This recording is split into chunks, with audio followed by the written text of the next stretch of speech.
Hello and welcome to the Politically Speaking podcast. I'm your temporary host for today, Jason Rosenbaum of St. Louis Public Radio and the Beacon. Chris McDaniel is on assignment today.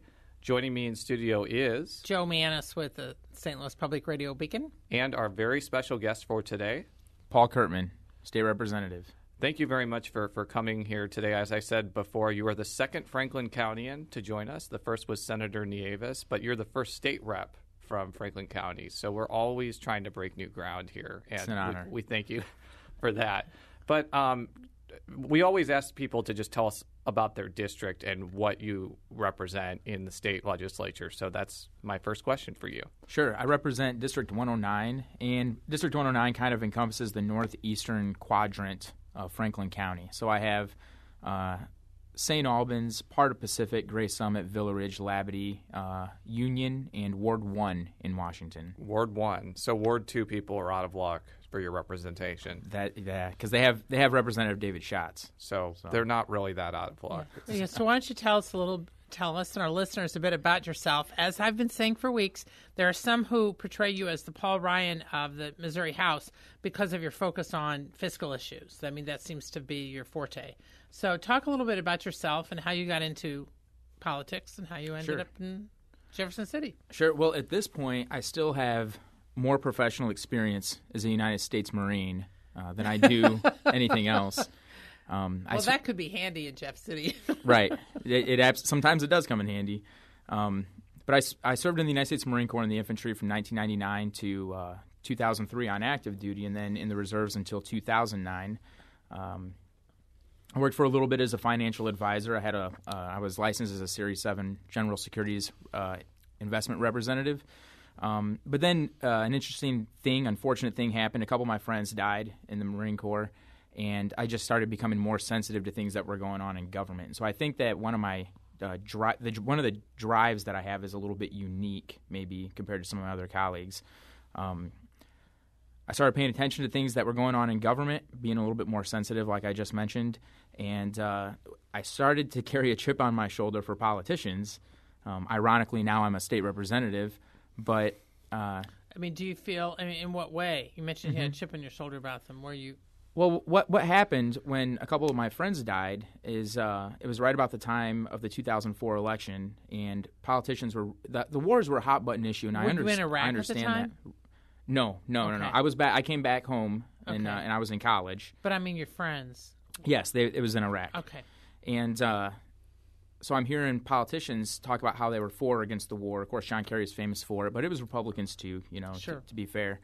But I kind of took that very personal because my buddies didn't have the luxury of deciding whether or not they were for or against going on patrol. They followed orders. And when I went back and I read the Constitution, things began to make sense. I figured I should read it. I took an oath to it just in order to get in the Marine Corps. And, we take an oath to it in Jefferson City whenever we swear in to our offices. But then I went back, I read the Declaration of Independence, and found out that the whole reason that we have a Constitution and the whole reason we have a Marine Corps or a Capitol building in Jefferson City, according to the second paragraph of the Declaration of Independence, it says that governments are instituted to secure our rights. So it's a really simple job description just to help keep people free. But a lot of times I think we see politicians getting elected, and the whole goal that they have is just to climb higher and higher and higher as far as they can. And I think that it's important that people get back to the idea of freedom. America has a strong tradition of protecting people's freedom, and sometimes I think it's important for us to reflect on that and kind of stir our minds up a little bit by way of just remembering. Now, before I get into kind of your rise into politics, I did want to ask, there are some other members of the legislature who are veterans of the Iraq and Afghanistan war. I'm a former reporter in Columbia. I know Stephen Weber very well, who was in the Marine Corps. And we were in the same platoon. You were in the same platoon? Just briefly, we were in the same platoon. So did you know each other? Did you fight together in Iraq? Or no. Were you you were at different times, basically? Different times, but we were both in the same reserve unit in St. Louis. Mm-hmm. And so I remember him coming back. We were actually in Fort Campbell, Kentucky, when he was talking about how he was going to run for state representative. So did that influence you at all? No. Okay. But my question was, there is a group of legislators in Jefferson Right. City with military experience. And so is Jason Kander. Jason Kander the, as well. The Secretary of State. Do you have a different kind of perspective that you kind of share between you all, regardless of what party you come from, that kind of makes you operate a little bit differently in Jefferson City? Probably. I think that just kind of maybe the ethic that the military kind of gives you as far as your thoughtfulness when you approach issues or decision making, I think we probably share that kind of as a smaller culture or community. I still think that our political philosophies can vary to a large degree. You know, we have different things that motivate us and drive us, and we're there for maybe different reasons also. But I think that we do have that common bond. For example, me and Stephen Weber, you know, we get along great. We talk to each other about the issues. We agree on a number of things.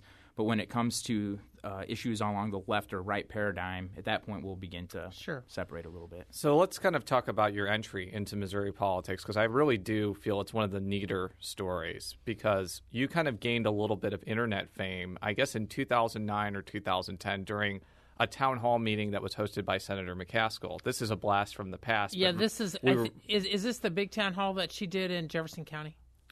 This was the one in Forest Park, I think at the college. Oh, yeah. Yes, I was there. And okay, I was there both of them. Somebody filmed a very passionate speech that you made kind of talking about the federal health care law, and it kind of went viral. Mm-hmm. Could you tell us a little bit about that and kind of how that propelled you into the political consciousness? Sure. What I did was I got up to the microphone, and my remarks were geared towards the fact that trying to draw some commonality between myself and the senator that we now, both... had the law been passed yet? Not yet. Yeah, I didn't think so. I thought this was right before the law was passed. Go ahead.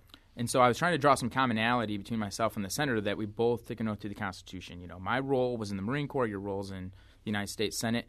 But I firmly believe, and I know that the Supreme Court might rule otherwise, but, you know, I believe that the Supreme Court might be wrong from time to time too. But I believe that it's unconstitutional for the government to coerce people into a commercial transaction or to participate in the economy.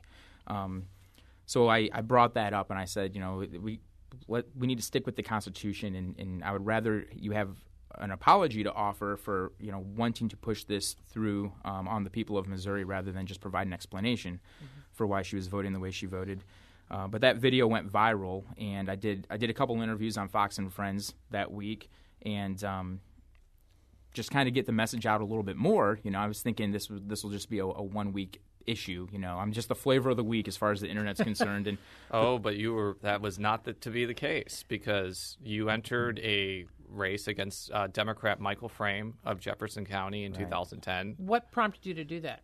Frame was an incumbent. And I would say he was a pretty strong candidate in many respects, because he'd run before, he had won a special election by a lot, and, you know, as we'll get to in a second, he won this past year. So it was not a pushover opponent. But what kind of prompted you into that race? Well, the party came to me, actually, and said, hey, we're looking for some candidates to run in some different races. Have you ever thought about running for state representative? And it's something that I had thought about a long time ago. I think just kind of like when you're in the Marine Corps, or you're in high school or college, things that you might like to consider. But you know, I'm a Christian, so I put some prayer into it. I don't want to make rash decisions, and I just felt like I had peace about doing it, and so I pulled the trigger on that race. And Michael Frame is a formidable opponent, because he'd won school board elections. He was very well known in the area. Every time I knocked on a door, somebody would ask, "Who are you running against?"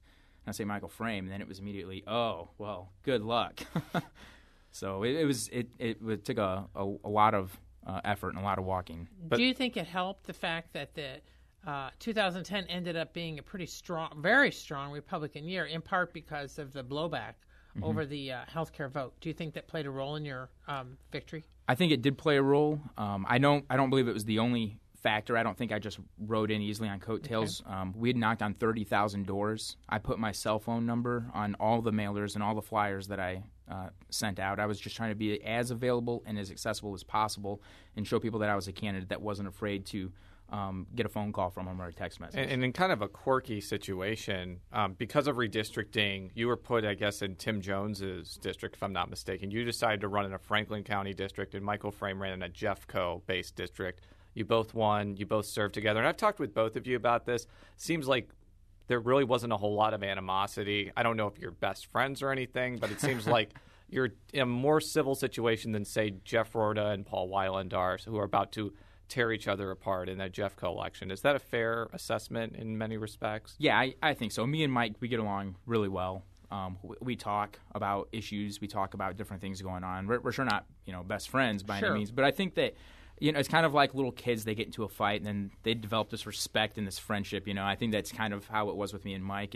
But even during our campaign, it was a very clean, honest, respectful campaign. Yeah, which is refreshing because Missouri politics can get kind of bloody and damaging at times. Now, how much was your district changed between 2010 and 2012? It changed significantly. The way the districts were redrawn, it kind of worked out well for me because it put the majority of the district back totally in Franklin County, which is exactly where I'm from. So now I had a lot of people who supported me in the first election that could now actually support me and vote for me. Mm-hmm. So it went from probably being about a 55 or 56% Democrat district to probably about a 55 or 56% Republican district. Now, are you in frame even in the same district now? No. I didn't think so. Yeah, so I think that's probably another reason there's really no reason to fight anymore because your political swords are probably not going to clash ever again because you're in different counties and different districts. But you never know. This is a weird state. But let's kind of get into the issues. As Joe kind of mentioned or alluded to, you're the chairman of the Downsizing Government Committee, and you actually held hearings, I believe, all over the state. First, I want you to kind of explain what this committee's purpose is and kind of what you found going across the state for this committee. Sure. The committee was actually originally formed by Steve Tilley when he was Speaker of the House just a few years ago. Cole McNary was the first chairman. I was the vice chair. I think when Representative McNary had the chairmanship, he was focusing on just trying to eliminate some redundant statutes and cleaning up the current legislation. Myself being the chairman, I'm trying to take it in a different direction. What I want to do is I want to be I'm big, and you heard me say it a second ago talking about my campaign. I want to be available and accessible to people, and I think that the people who have the most to offer about what government can do to cooperate with the people that are probably closest to seeing a lot of fraud, waste, or abuse are probably just the citizens of Missouri, from east to west, north to south. And so we took our committee on a 3-day tour. It was a blast of a tour, 3 cities per day for 3 days. It is downsizing state government, so we sure don't want to extend it. You don't want to have 30 hearings in every county because that's going to be kind of expensive. I would. That would defeat the purpose of the committee. But we went across the state and we just took information, took thoughts, comments, ideas from people. Normally, when people participate with the committee process, it's because they have to go to Jefferson City because a bill's already been filed. We wanted to go to the people and get ideas for legislation that they thought was important. So what? I know that you came up with a report recently. What were some of the things that you found from that? Well, we had a report that we had released after the committee. It had all of our testimony in it, as well as articles that were written about the committee from across the state. And the people can actually see a copy of that. We have a website that I put up called downsizingmogov.com. Write that down, boys and girls. And so people can go there, and there's even a form there where people can actually continue to give us their ideas, and that report's on there. But after the committee and after the report, we kind of got this idea from the people that they believe that the state's just wasting their money. I was able to dig up some polling numbers that were conducted this year, from a poll that was conducted this year, and the consensus was across the state, Republicans and Democrats, from a sample of 800 people in Missouri, they believe that the state is wasting about 33 cents on every dollar. And I think that's pretty significant for a sampling of 800 people to come, generally to that agreement. What were the without belaboring the point, can you tick through like the top 3 or 4 just key things that your committee is recommending? Yes, we have. We sent a memo to the Speaker's office. There's a few things that we're recommending. One, but we think that we need to start focusing a little bit on our IT in the state. We need to find better ways to cooperate with the software manufacturers and producers rather than kind of taking the Band-Aid approach. Every time there's something that needs to be upgraded, then we'll reach out and do it from somebody else. And before the whole thing's said and done, we have multiple licenses, and it's just really redundant when the whole state So you're talking about state government having right. different – so what you're talking about is having some sort of common IT. We want to consolidate a lot Correct. of our information technology for the sake of efficiency and cost effectiveness. And if I'm not mistaken, one of the other things had to do with car leases, if I'm not mistaken. Is that right? Right. We have, right now, the Office of Administration, they're working with us on this issue, but our state manages its own fleet, the government vehicles, the state vehicles that some people might see out on the road. A couple of years ago, they went ahead and thought that they could eliminate 500 vehicles out of the fleet and save some money, and they did that. But they didn't really feel much of an impact, which leads us to believe that we can probably save a lot more money if we try. We have a lot of vehicles that are sitting on lots that aren't being used. We're not exactly sure. Well, we do know the policy that they use to keep checks and balances over how the vehicles are being used. But what we want to do is we want to have a hearing in January, get some information from the Office of Administration, but we also want to bring in the private sector. We have companies like Hertz and Enterprise, and they do this for a living, and their goal is to be profitable. So we want to get some ideas from them also about maybe things that our state can implement. And any other key, one or two? Yes, comparative audits. That probably won't be an issue that we pursue this next January just because we have our plate kind of full. But the state of Washington allowed their auditor to conduct comparative audits, and a comparative audit allows the auditor to look at different state bureaucracies and kind of scrub them against each other to see who's doing what right. And they were able to find about $5 billion worth of savings over the course of just a few years. And I think that might be a good investment for our state to make that same approach. What I was going to ask was, these seem like manageable changes that could probably be implemented. Is there any kind of trepidation or reluctance to do huge wholesale changes, like getting rid of whole departments or, getting rid of the Attorney General or something like that, just really major changes to government because they might be more controversial than stuff like this? Right. I think if we were just going to immediately jump in and try to eliminate a whole bureaucracy or a whole department or agency, that would be a very a mountainous task to try to accomplish. And at that point, there might be some special interests that get involved. I kind of like to take the approach of we could do that. We could take one axe and swing and just lob off a fourth of the government. Or what we could do is just make 1,000 small cuts someplace, and that way it wouldn't put too much people. It wouldn't concern too much people thinking that all their benefits or all their everything they depend on the state is going to go away now. But if we can make a bunch of small cuts somehow, then the state can absorb that a lot easier. So, in other words, trying to be more pragmatic. Right.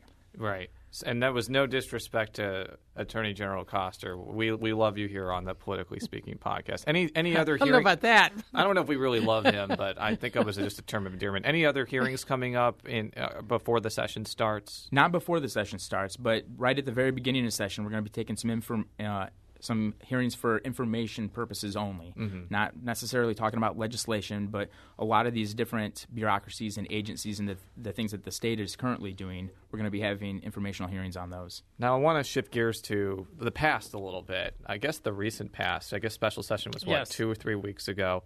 And it just seems like. It seems like 10 years ago at this point, but there was a special session called around Thanksgiving to give incentives to Boeing to build the 777X here in Missouri. Yeah, a commercial airliner that had been planned to be built in Washington State, but there was a union fight between Boeing and the union, and so they've been looking elsewhere, and there's close to 24 states vying for the business. So the competition is hot, so to speak. Now, before we get into this topic, I just want to point this out right here. You were opposed to this, but due to kind of a technical situation, you ended up voting yes because you thought this was the resolution to fix another problem or whatnot. I don't really want to delve too deep into that because it didn't really make a difference in the count. It passed overwhelmingly. I don't think anyone is questioning your bona fides on that issue, but I just wanted to get that out there in case anybody was looking at the legislative record and was confused here.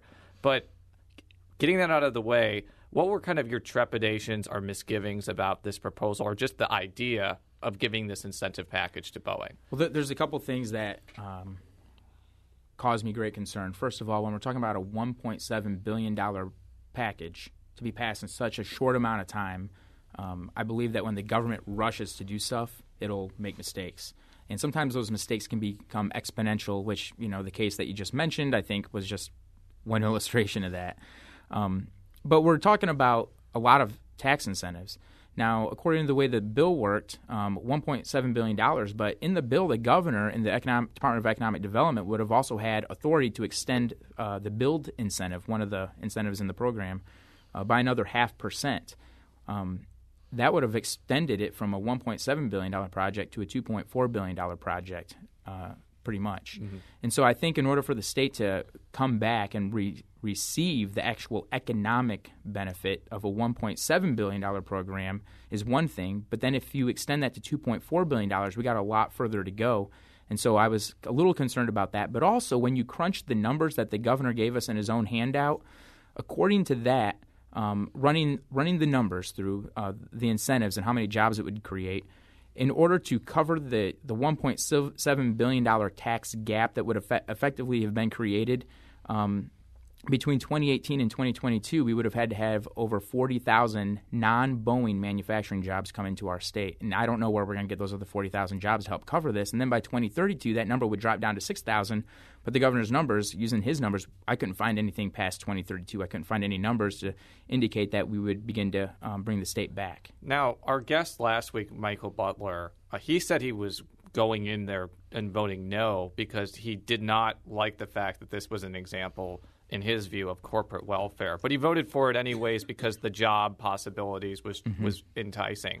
I guess a two-part question, as kind of coming from the other side of the fence, or politically. Do you think this was an example of corporate welfare? And two, going to his point, was this such a big opportunity that it was willing to put those types of concerns aside for the possibility of jobs? I absolutely do believe this was an example of corporate welfare. And I think that the fact that our state has to come together to create a special economic environment just for one industry is indicative that we don't have a good economic environment for all industries, which means that we're chasing jobs away by not having a good economic environment. So I would say that it is corporate welfare when we tell one company that we're going to do really well, we're going to put together a really good package just for you. Meanwhile, the businesses back in my district, the tax burden is going to ultimately be transferred and levied onto other people to make up for the taxes that Boeing's not paying.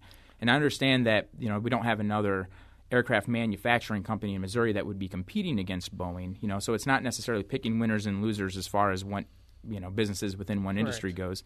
But I think that it's important that we make sure that we stick to sound financial and economic principles. And one of the fundamental underlying tenets of economic freedom, for example, is making sure that you instill equality under the law, which means the same type of uniformity that you have in the tax code is important to apply from one to another business. Well, so what's your thought about state tax credits in general? I mean, because this was putting together a tax credit package, and of course there's some people in the legislature who want to get rid of all tax credits for the reason that you talked about. Others have a different view. You want to talk about your thoughts about that really quick? Sure. I think that the tax credits that we have in Missouri, I think that we need to prioritize them and look for the ones that actually haven't yielded the type of return that we thought they were going to. I don't think that it's a good policy to pull in 163 people from across the state to start essentially what amounts to putting together a business plan based on the taxpayer dollars. I think that that's kind of risky, and I don't think it's a good idea for the government to enter into corporate venturism or risk with taxpayer dollars when at the same time we have to fund education. Constitutionally speaking, we have to fund education. So I think that tax credits also creates a gap that would ultimately hinder our ability to fund education to the degree that we'd like to. I think we need to make sure that we stick to the core functions of state government.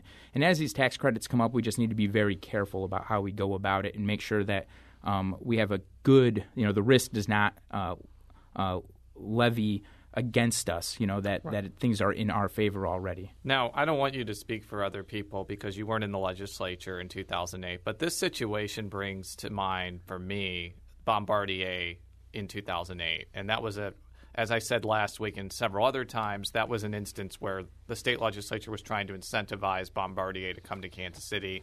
There's a $240 million package that was thrown around. And it passed with overwhelming margins, similar to this, but it didn't end up being successful. Now, last week when Michael Butler was on, I mentioned for a fact that some Democrats called that corporate welfare, ran ads against Republicans, whatnot. I kind of want to turn it around a little on its head because a lot of people in the Senate, and you're not in the Senate, you're in the House, and you weren't there, so this doesn't mean that you had a position on that. But like people like Senators Lager, Krall, Lemke, Nieves, they all voted for that, and then they've been the biggest critics of something like this and the biggest critics of tax credits.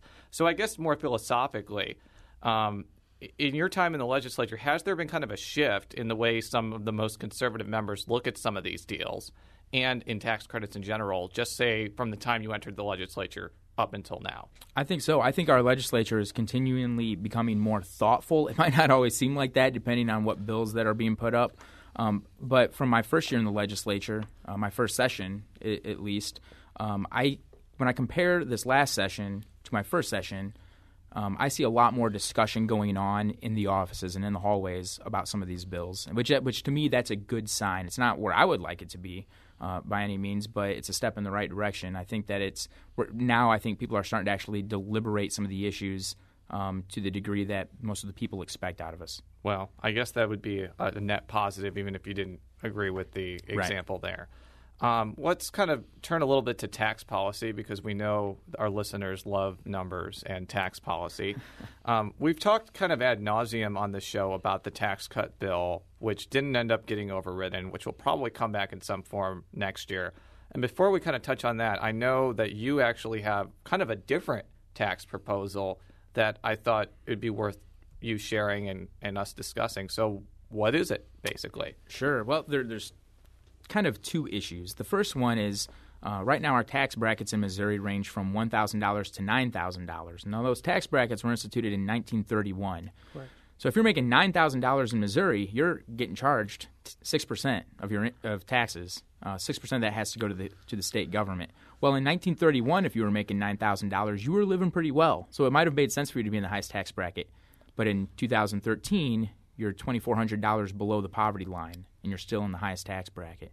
So our tax brackets have never adjusted for inflation, and had they been adjusting for inflation since 1931, they would have been more appropriately suited to 2013. So I have a bill that would begin to adjust them for inflation from this point forward, and I'm working on another bill that would take our tax brackets and basically pick them up and move them above the poverty line. Mm-hmm. Can you give an example so people? Sure. Okay. A single person for a single person collecting any kind of income, they would be below the poverty line. I think if they were making right about $11,400. The way I see it is if you're below the poverty line, the state shouldn't be charging you any taxes. But then if you're making $1,000 above the poverty line, or for example, right now you would be in the $1,000 tax bracket if you're making $1,000. Well, at that point, then you would pay 1% income tax. So in other words, under your proposal, if you were making $12,000 a year, you'd pay 1%.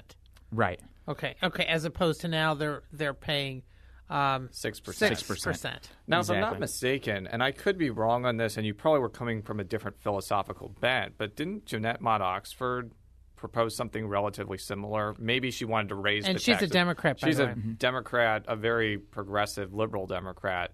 And she might have wanted to raise, like, the brackets, for the higher incomes to pay more, and maybe you have a different opinion. But it seems pretty similar to that mentality, even if in practice it might be different. Is that... I'm not sure what her bill did. In fact, this is the first I've heard of it. Yeah. But I think that this bill kind of does two things. First of all, it's an appropriate reform that's not necessarily geared towards tax cuts. It just brings our tax policy up to date.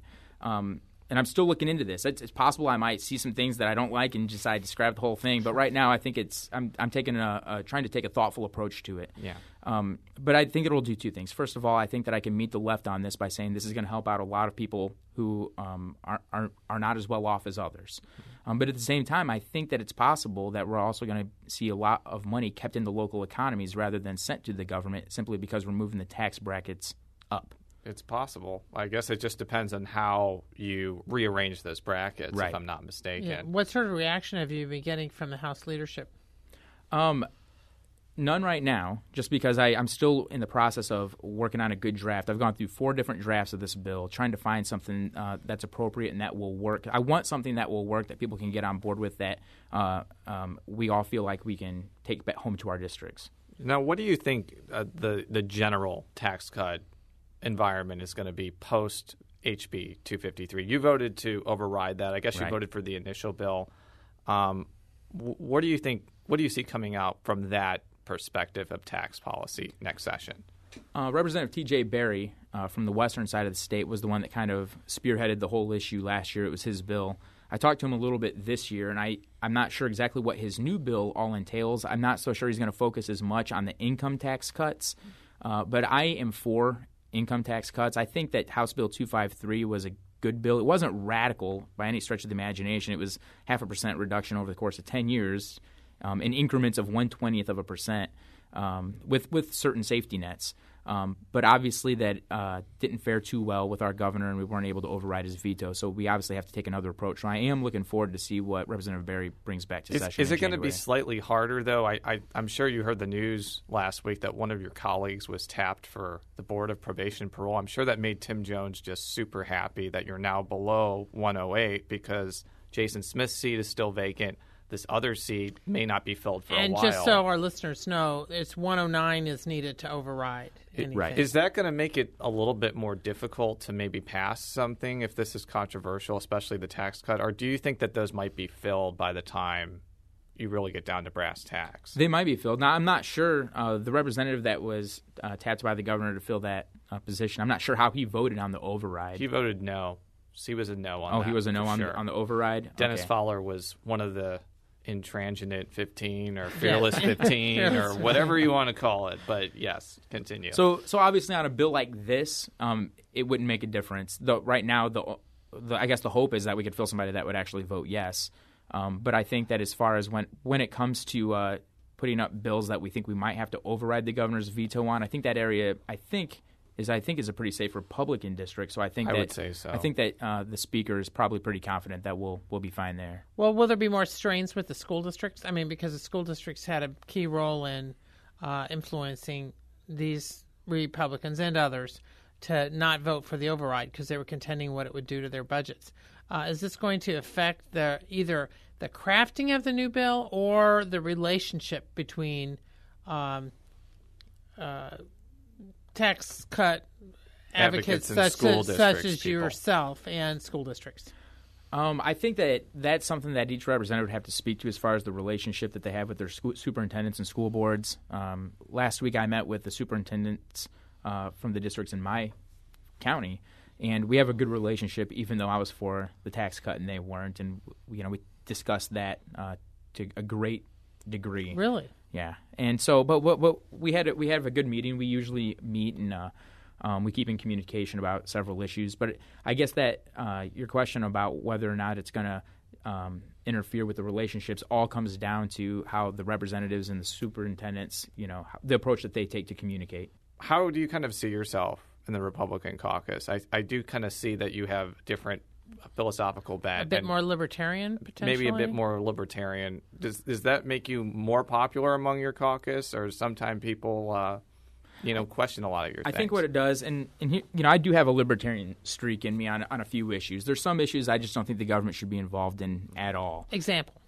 For example, I don't think that the government should be involved. We can talk about Second Amendment issues, for example. Okay. I think that the Second Amendment is pretty clear. It removes the jurisdiction of firearms regulation from the federal government. Okay. So in that particular area, I think that when the government tries to legislate personal habits, I think that the role of government, according to the Declaration, is to protect our rights, which means that the government only has jurisdiction over people if people are injurious to other people's rights.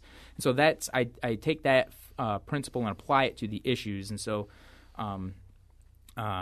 that brings me to say that on some issues, I'm just going to say the government has no jurisdiction to get involved. But I think that the Republican Party, I get along great with the leadership. I get along great with all my colleagues. I haven't been involved in any kind of inter-party spats or disputes. We have a pretty good relationship.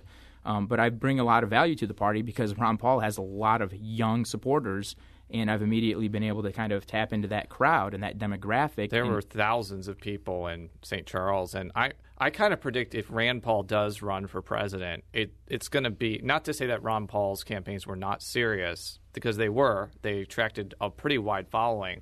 But I think he's going to be a pretty strong contender for that race, especially in divided field. And someone like you who holds some views similarly to them, could get a lot of notice in the next few years. Is that kind of what you're hearing?